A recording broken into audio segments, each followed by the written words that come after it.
അവൻ്റെ രക്തം സകല പാപം പോക്കി നമ്മെ ശുദ്ധീകരിക്കുന്നു. അവൻ്റെ രക്തം സകല ശാപങ്ങളെയും പൊട്ടിക്കുന്നു.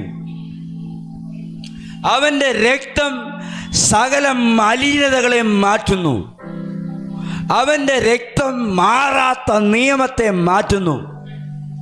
ഹല്ലേലൂയ.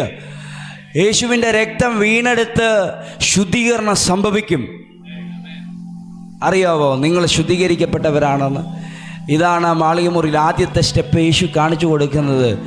ആ കാണിച്ചു കൊടുക്കുമ്പോൾ യേശു പറയാണ്, പത്രോസേ, നീ നിൻ്റെ കാല് എന്നെ കഴുകാൻ അനുവദിക്കുന്നില്ല.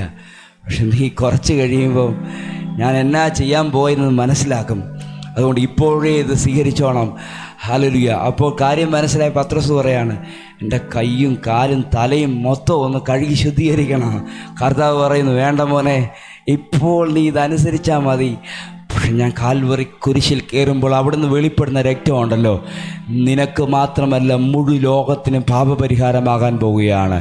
സകല ശാപങ്ങളെയും പൊട്ടിക്കുന്ന പുണ്യാക രക്തം ദേശത്ത് വെളിപ്പെടട്ടെ. അനേകരുടെ കുടുംബങ്ങൾക്ക് അത് രക്ഷയ്ക്ക് കാരണമായി തീരട്ടെ. ആത്മാവിൽ പിടിച്ചാൽ മതി. ഹല്ലേലൂയ. ദേശത്ത് വലിയ ഉണർവുകൾക്ക് കാരണമാകുന്ന പുണ്യാക രക്തം വെളിപ്പെടട്ടെ.